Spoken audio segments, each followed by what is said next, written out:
If a tree whistles in the forests of Appalachia and you're the only one around to hear it, did it make a sound? No. I'm Aiden Mattis, and welcome back to the Lore Lodge.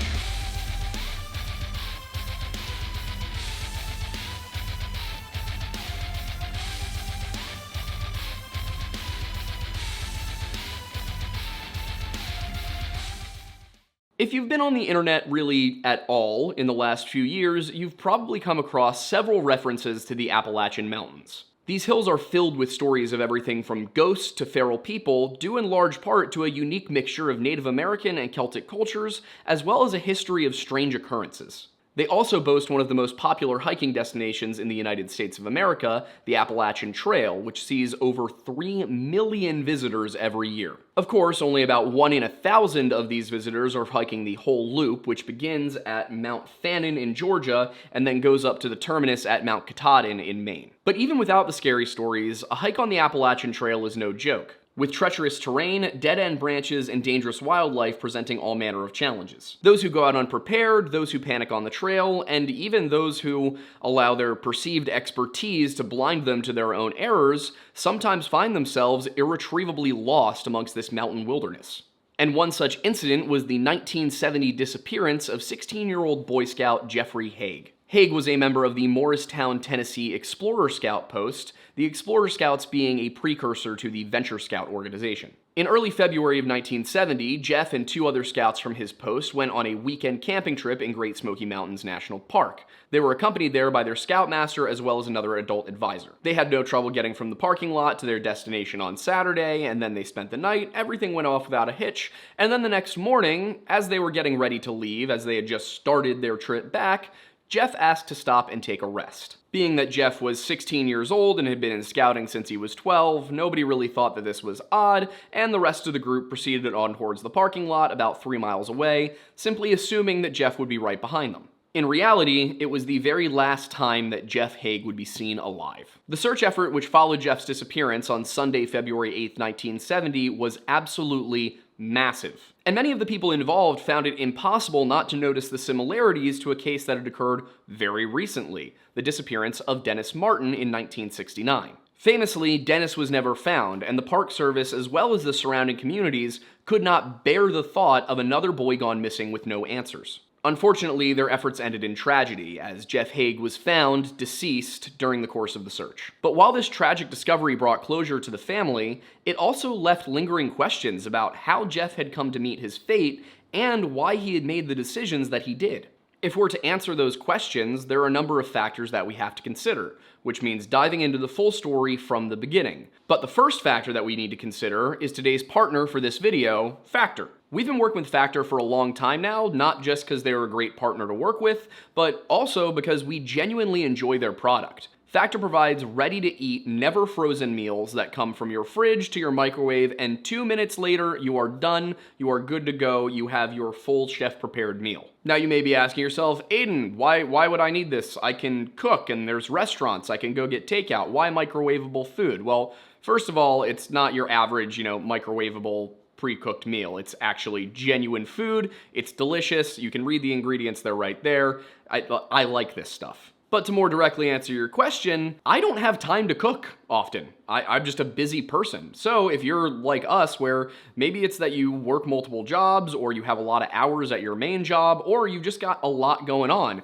You're rushing between multiple practices for your kids, you have a project at work, and then you've got Dungeons and Dragons night with the guys. You just need something quick and easy that you can heat up and have a genuine good meal. That is where Factor is at its best. You get to pick from at least 35 dietitian-approved meals every week. You can have any number of boxes from 4 to 18, so it's flexible, it comes on your schedule, and the nice thing is, obviously you're getting refrigerated food delivered to you. The boxes they come in are themselves refrigerated, and they will stay that way for a few days. So if your schedule's a little wonky, you can't be there at the same time every day, you don't need to worry. I honestly can't speak highly enough of Factor. It is a great value, it is good food, and it makes my life immeasurably easier when I don't have time to cook. And of course, because it saves me money day to day, I have more money to go and spend on those nice big meals for special occasions, date nights, and things like that. But honestly, I think the best thing I can do to sell you on Factor is tell you that I have it sitting in my fridge,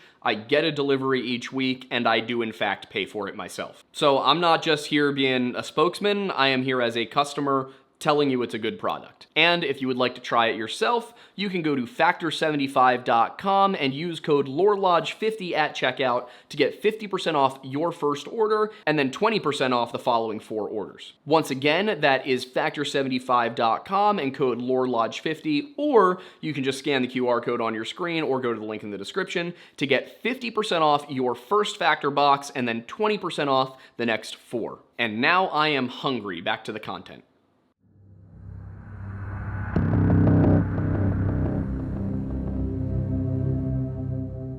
On the morning of Saturday, February 7th, 1970, Eugene Smith pulled into the parking lot at Newfound Gap on the Tennessee-North Carolina border, deep inside Great Smoky Mountains National Park. Smith was the scoutmaster of a local Explorer Scout post, and this weekend he was taking 3 of his scouts on a little weekend camping trip at Icewater Springs Shelter. Along with him was Marvin Horner, another adult advisor to the group, and the 3 scouts present were his own son, Lee, who was 15, 16-year-old Stephen Wolfe, and 16-year-old Geoff Hague. The Morristown West High School sophomore was of slight build with blonde hair, and pictures show him as wearing glasses. As far as height and weight, those are a little hard to ascertain because they differ across reports. I've seen everything from 5'6" up to 5'11". In any case, all 3 of the boys were experienced hikers and campers, but this was Jeff's first winter camping trip, and camping in the winter is a different animal. It may seem as simple as making sure that the fire is outside of the tent and the sleeping bag is inside of the tent, but in reality, if you're not properly equipped, you might end up almost freezing to death like I did when I was 12. Why did I almost freeze to death on a camping trip when I was in the Boy Scouts when I was 12? Well, it's because ironically, I was not prepared. In addition to the cold weather, there was also the fact that they had a 3.1-mile hike from the parking lot up to the shelter. And while that might not seem like a lot, in this case, the quarter-mile of elevation gain on a trail that starts at 5,000 feet makes for a deceptively challenging trek. And once again, speaking from experience, those mountains are harder than they look.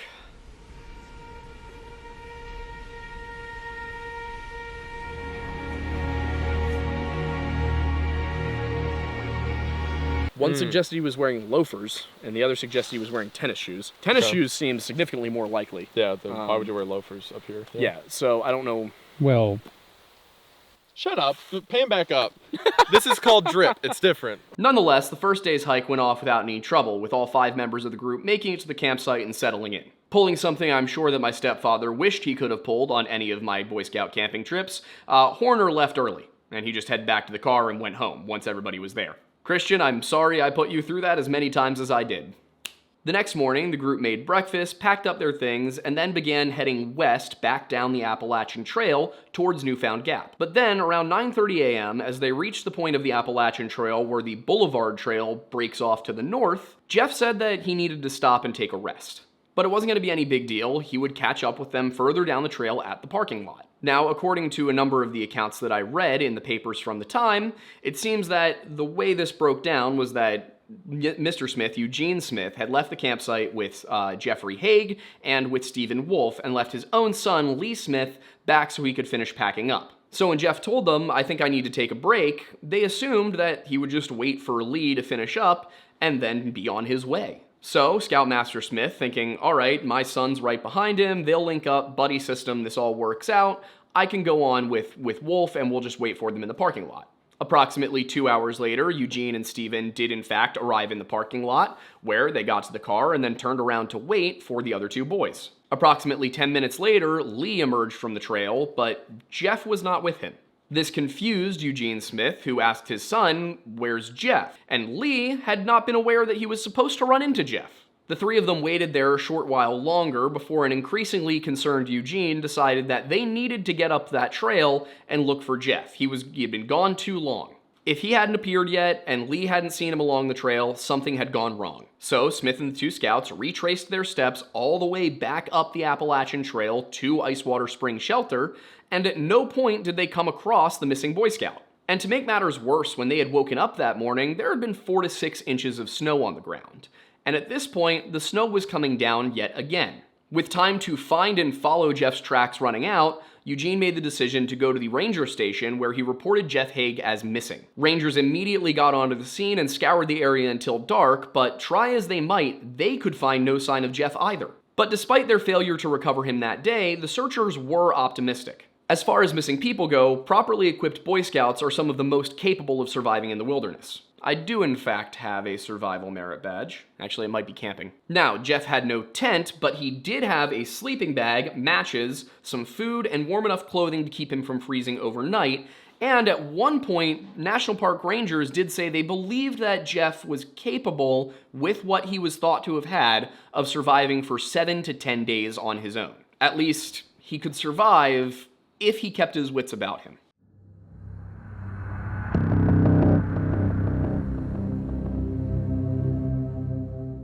Monday the 9th was the first full day of searching, involving 18 people. 10 of these were park rangers, and then the other 8 were members of the Morristown Search and Rescue Squad. And when the search kicked off that morning, there were 8 inches of snow on the ground, 4 of which had fallen since Geoff went missing. It seems that this first day saw trails combed and notes taken on where Geoff could have gone and where he might have ended up had he departed from the trail. And it ultimately was decided that Geoff must have left the trail, but the question was, where had he done so, and which direction had he gone? And it should be said that something to understand regarding these trails is that they are running along Appalachian ridge lines. They're not just kind of, down along in valleys.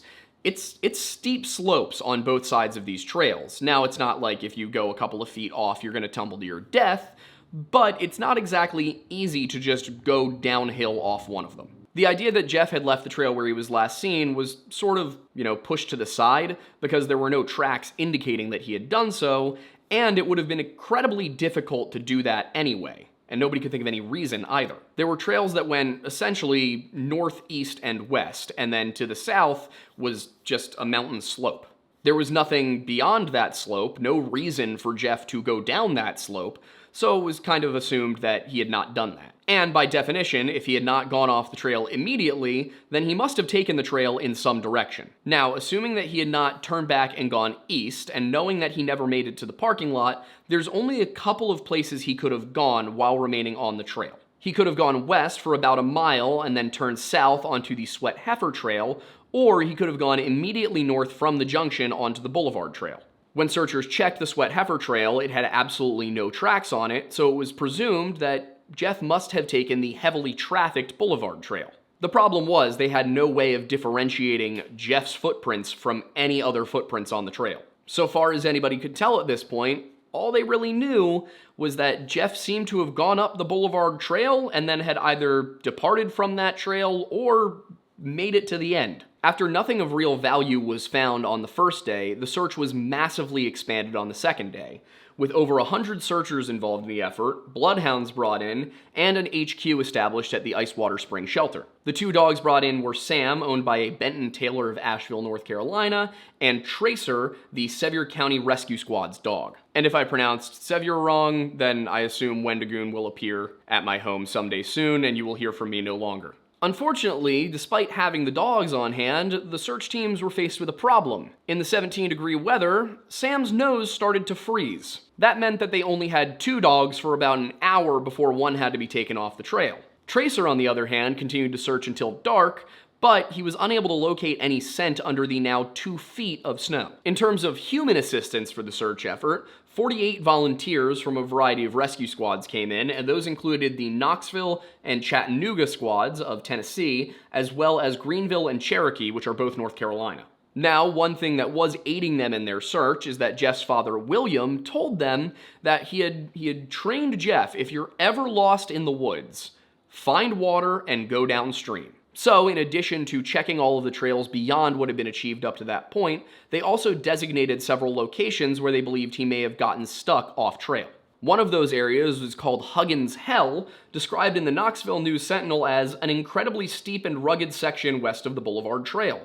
And the Boulevard Trail itself runs from that junction with the Appalachian Trail near Icewater Spring Shelter all the way up a bunch of ridge lines to Mount LeConte. Of course, there were more locations they considered, another of which was the Jump Off, which is yet another steep section of the mountains east of the Boulevard Trail. Now, the papers refer to it as a sheer cliff, but from what I was seeing, that might be a little bit of an exaggeration. That said, definitely not the kind of place you'd want to find yourself climbing. Searchers also checked 5 trail shelters between Peck's Corner and Mount Collins, so running the east-west Appalachian Trail section. And then they also checked 2 others, one along the Sweat Heifer Trail and another at Mount LeConte. This covered essentially all shelters along the trails within any reasonable distance of where Geoff was last seen. So if he hadn't been found, chances were that he was not on those trails. And since he hadn't been found on the trail, it was most likely that Geoff had found himself lost amongst one of the precarious ravines that weave their way through the Great Smoky Mountains. The good news was that to this point, searchers, the rangers especially, still believed that Geoff could have survived due to his equipment and his training, but at this point it was becoming a race against the clock. If they didn't find him quickly, even if the low temperatures didn't kill him, exhaustion and starvation would. Another good turn of events was that early Wednesday afternoon, the skies finally cleared. It had been overcast and snowing for days, which had kept helicopters from being able to assist in the search. With the skies finally clear, 2 Army helicopters from Fort Bragg were finally able to get up into the air and start looking to see if maybe they could see any of his tracks, if he'd constructed a shelter, or if it was possible to locate Geoff himself. Geoff's father, William, flew in one of the helicopters assisting with that part of the search, but unfortunately he failed to spot either Geoff's red hat or any tracks. To make matters worse, by Wednesday afternoon, all trails leading to LeConte, Rainbow Falls, Alum Cave, Bullhead, Trillium Gap, and Hughes Ridge had also been thoroughly searched, but to no avail. And at this point, rangers began to try and figure out what could have caused Geoff to go off trail, and the prevailing theory was that he must have slipped on a patch of ice and then ended up just sliding his way down. But even if that were the case, that still left a whole lot of places that they needed to check. These are steep mountainsides. Geoff could have been on any one of them. However, while Wednesday the 11th of February 1970 may have been a day full of disappointment, a small piece of hope did arrive that evening with a team of 4 specially trained dogs from North Carolina. And that special training was for finding missing people or fugitives in adverse conditions. The 4 German Shepherds had been trained at the Tom McGinn School for Dogs in Philadelphia, and they had been volunteered for the mission by their owner, the evangelist Billy Graham. Every once in a while, some big name just works their way into a missing 411 story, and I'm caught completely off guard, but you know what? I'll take it. This is like the one case where the helicopter was provided by a guy named Tony Stark. But while Billy may have been radio, his son Franklin, who ended up on TV quite a bit and was also in his own right a very famous evangelist, was the one handling the dogs. Franklin Graham, televangelist Franklin Graham, was handling the dogs on this search. Or at least, technically, Franklin Graham was handling 2 of the dogs. 2 had been owned by his father, Billy. The other 2 were owned by somebody else who had them trained by Tom McGinn. But Franklin was the one handling his father's dogs. In any case, with these specially trained dogs deployed, they decided to recenter the dog aspect of the search near Icewater Spring Shelter, and then kind of radiate out from there, trying to follow Geoff. And as the dogs scoured the trails and the helicopters scanned from the skies, a bunch of climbing teams made their way around some of these ridges. Members of the University of Tennessee Reserve Officer Training Corps, or ROTC, as well as members of the Clemson University Climbing Club, that was a tongue twister, and then 11 just dudes from Kingston, Tennessee, were all assisting in this part. Also amongst the throng of volunteers and professionals who flocked to this search were 2 familiar names: William Martin and Grady Whitehead. William Martin knew very well the pain of physically losing a child in the woods. His 6-year-old son Dennis had gone missing in the same park just 25 miles away less than a year earlier over Father's Day weekend of 1969. Now, Grady is familiar partially because he participated in the search for Dennis Martin and then a number of others, but also because in 2008, despite being in his 90s, he was a part of the search for Michael Heron, that we covered that last fall. I remember as I was reading through that, I was like, oh my god, that's Grady Whitehead. What's he doing here? And since we're on just this subject of Grady Whitehead and the fact that he was involved in searches in 1969 all the way up through 2008, long after his retirement, I want to formally apologize to the National Park Service for what I put you guys through over the last 3 years.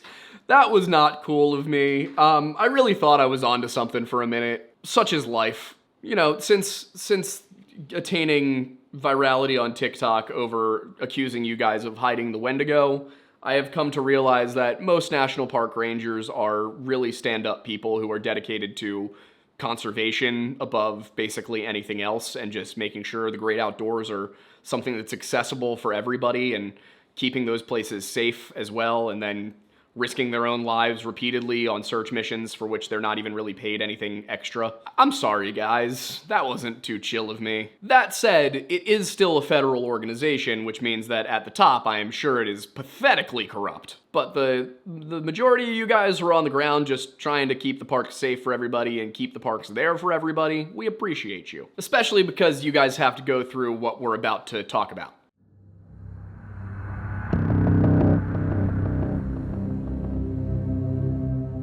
The search for Geoff Hague continued through Friday and then the weekend, with hopes of finding the missing scout alive dwindling more and more with each passing day, until finally, on Sunday the 15th, the dogs caught a scent near Walker Prong. This area had actually been searched on the very second day of the effort, Tuesday the 10th, but at that time there had been more snow and they had been using bloodhounds. In this case, Grady Whitehead was using avalanche dogs brought in from Washington, and these were specially trained to locate people under snow.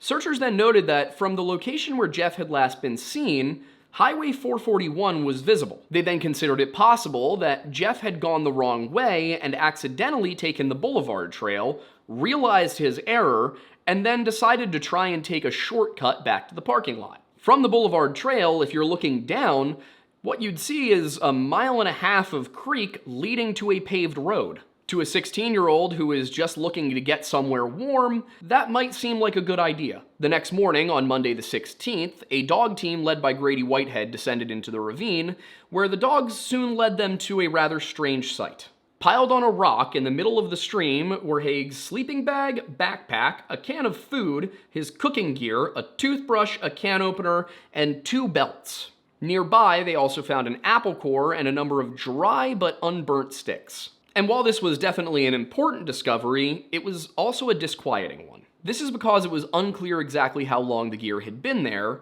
and without his supplies, it was very unlikely that Geoff had survived even one night in the park. This didn't mean that all hope was necessarily lost, however, as some rangers theorized that the scout had ditched his gear in order to be able to better negotiate the terrain as he worked his way downstream. The gear had been deposited just above a cataract, and this is why rangers believed that maybe he left it behind so that he could climb down without the awkwardness of his backpack. You have to remember that in Geoff's mind, this was probably still a very short distance, and he wouldn't need his gear because he didn't need to worry about being left out there overnight. He could always try and come back for it, or worst comes to worst, he had to leave it behind. After all, it was only 1 mile left to the highway. Working off of the theory that this was his thought process, the dogs followed the scent all the way downstream until they eventually lost it just under Route 441. And this led them to 2 theories, one of which was hopeful and the other of which was tragic. For example, one article that I found suggested that Geoff was alive and that he had made his way out of the park at some point, possibly hitching a ride with somebody,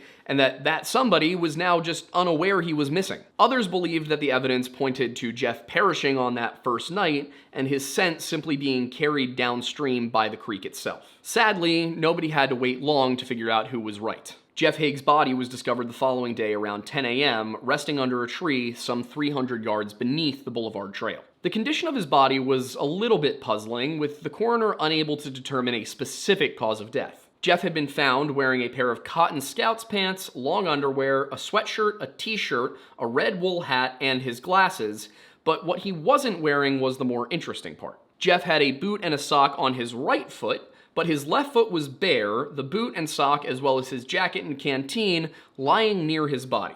As for physical injuries, he had a number of scrapes and bruises, but no signs of severe physical trauma. The coroner, a Dr. John Hickey, believed that Hague had died from exposure, being cold, wet, and exhausted after finding himself stuck in the ravine. Newspapers reported that Geoff was thought to have gone down to the creek from the Boulevard Trail, believing it to be a quicker route because it appeared to be shorter. In turn, it was thought that he then realized this was not the shortcut he thought it was going to be, and decided to turn back, leaving his gear behind because it would have made it easier to climb the steep slope back up to the Boulevard Trail. And by this point, officials reportedly suggested he just did not have the stamina to continue. He was exhausted, he sat down, and that was it. There are those, however, who wonder if perhaps that's not the full story.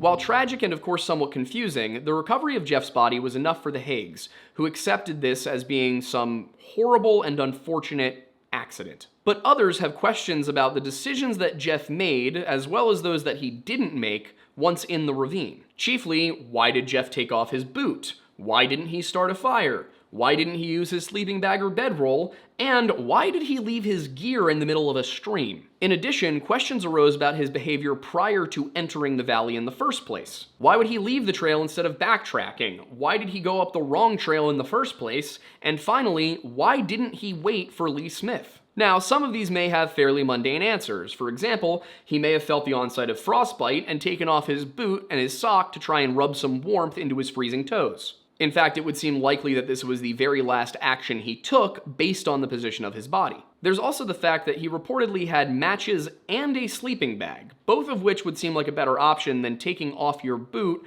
to rub your toe. So one might ask why he didn't go with that route. Now, it was reported that Geoff appeared to have gathered some dry sticks but had not attempted to light them, which likely means that either they found no used matches or that the sticks had no burn marks on them. That is a little bit strange, and because of the sticks being gathered, it's kind of hard to argue that panic is what prevented him from starting a fire, that he just wasn't thinking straight, because clearly he was thinking straight enough to gather the sticks. That said, it is still possible that there's a reason, such as the matches falling into the stream and getting wet. If we consider the possibility that he, or at least his pack, had fallen into the stream, this could explain not only why he didn't try to start a fire with those matches, but also why he didn't attempt to use his sleeping bag or bedroll. All of that said, it doesn't necessarily explain why he left all of that stuff piled on a rock.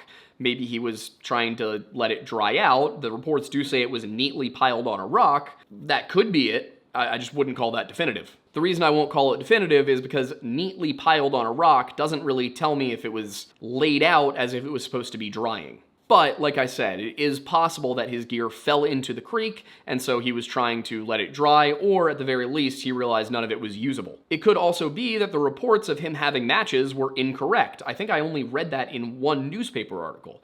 So, it may be that he didn't start a fire, not because he didn't try to, or because he didn't want to, but because he simply lacked the ability. Of course, this alone would not explain his failure to use the sleeping bag, though if he didn't have matches, panic once again becomes a factor. And of course, whether he had matches or not, it's still possible the sleeping bag fell into the creek and got wet. I did look for a formal National Park Service report on this, because that's typically where you can find the most accurate information, but I could not find one. There certainly is one out there, and I probably will submit a FOIA request to try and get my hands on it, but it does not appear to be publicly available at the moment. And of course, there is always the other option here, which is that he was aware of his training, but chose to, instead of doing the right thing and sheltering in place and trying to stay warm while waiting for rescue, climb back out. If you are ever lost that close to a trail, stay put. Unless you are in immediate danger, stay put.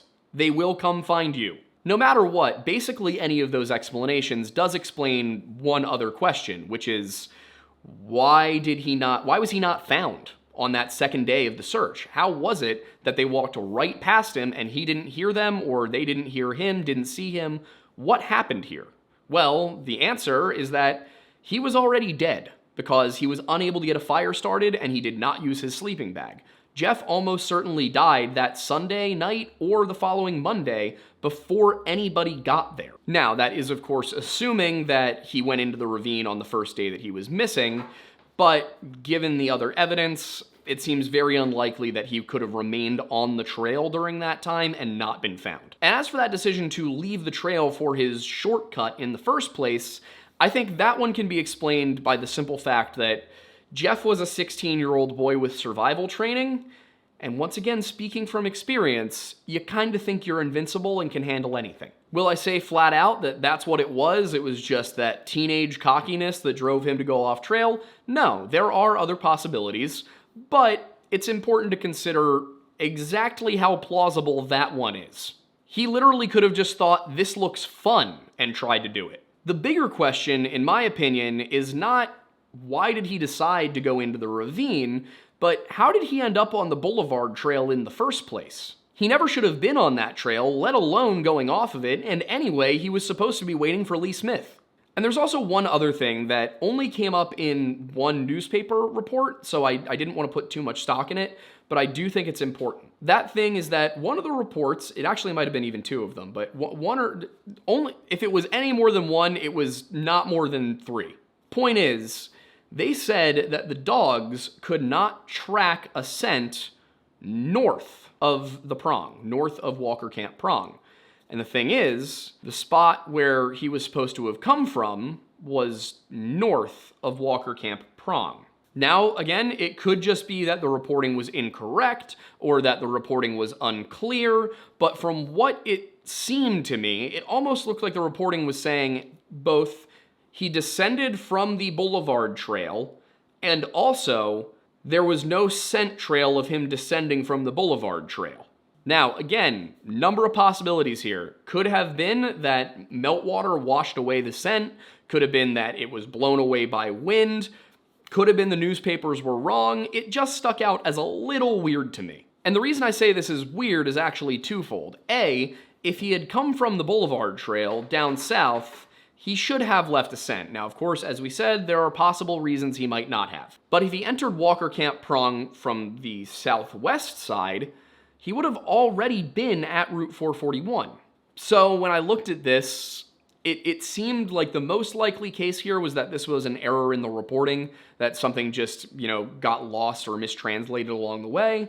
Can't say for sure, but it did strike me as weird. If that did turn out to be the case, that there was no scent trail at all from the Boulevard Trail down to Walker Prong, that's weird. But like I said, not enough evidence to say that for sure that's what happened, and even if that was what happened, there are the mitigating possibilities. So like I said, not putting too much stock in it, just needed to make sure I brought it up. Don't want to be accused of missing anything.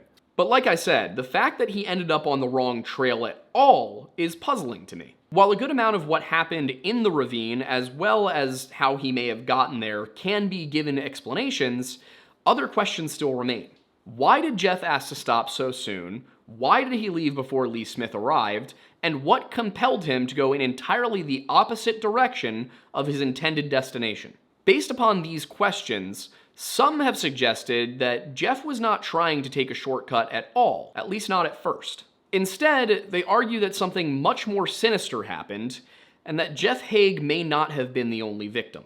And with that in mind, I want to introduce you guys to what's going to be a new chapter here on the Lore Lodge. We've covered a lot of missing 411 cases over the last few years. Some have turned out to be completely mundane, normal, something as simple as foul play or intentional disappearance. But others, every once in a while, we come across and they really are inexplicable. Or at the very least, the official explanation, the official narrative for what happened seems to not address something or leave something out. Like in this case, how nobody seems to have really bothered to get to the bottom of why Geoff didn't take the proper trail, or why he didn't wait for Lee Smith. What was it? What was the impetus for Geoff to leave where he was? Because, let's say that he just stopped for a rest and then nobody else was coming and he went, crap, which way was south? That's one thing, but that's not the position he was supposed to be in.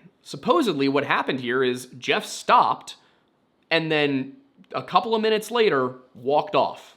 Had he felt well rested enough after just 5 minutes and thought, oh no, I don't know which way I'm supposed to go, he could very simply have just stood there and waited for Lee and then said, hey Lee, which way are we supposed to be going?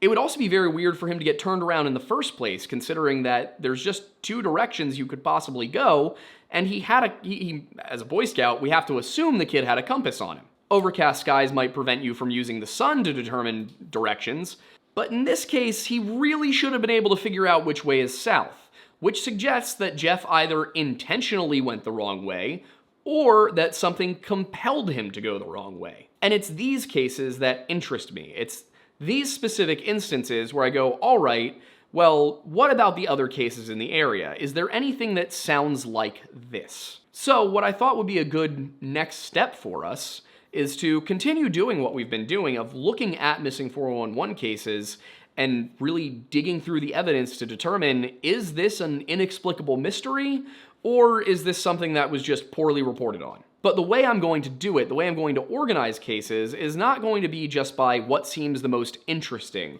or what is kind of trending at the time. Instead, I want to dig into the clusters. So that's what we're going to be doing from now on.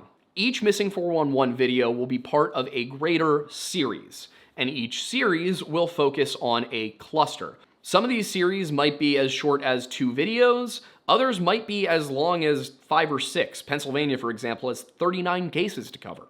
But in each one, you will get an introductory video which explains the cluster, covers one member of the cluster, and of course gives you the historical background on the region. For those of you who have been asking, where are the history segments? We've kind of run into a problem, which is that we've talked about most parts of the country.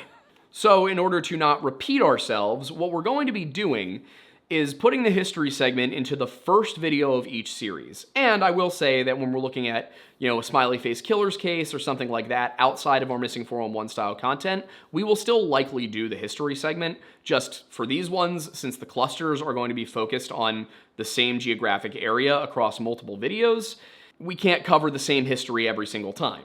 So the way this is going to work going forward is that in the first episode of each series, you will get a background segment, but it'll be short, like very short, 5 to 10 minutes max.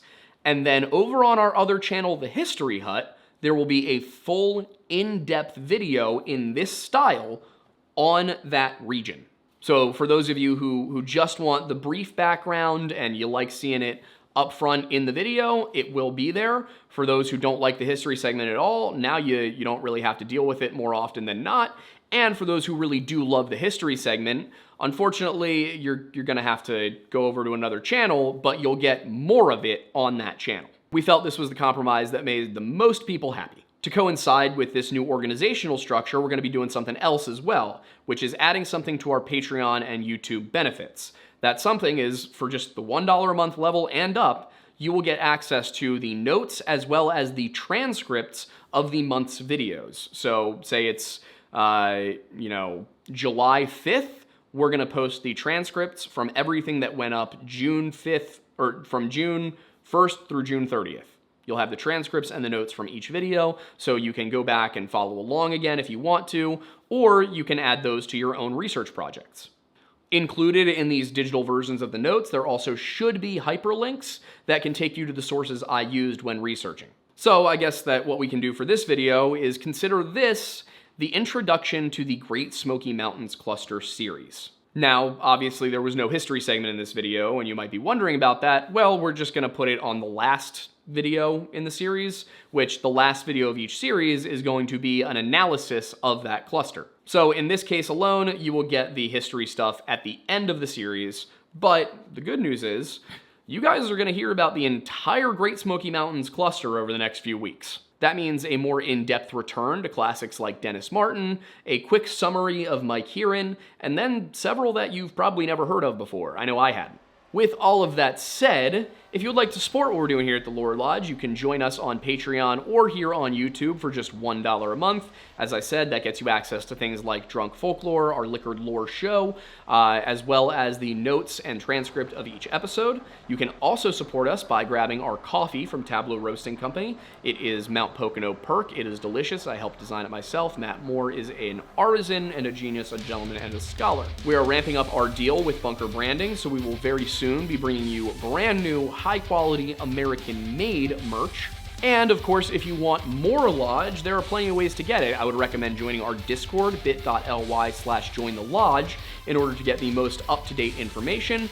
But you can also find us at The Weird Bible, History Hut, obviously Patreon and all that. But also, what else is there? What am I missing?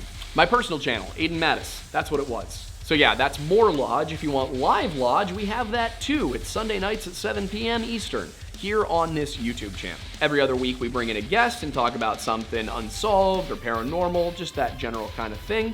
And then on the off weeks, we just talk about the stuff we've covered and take questions.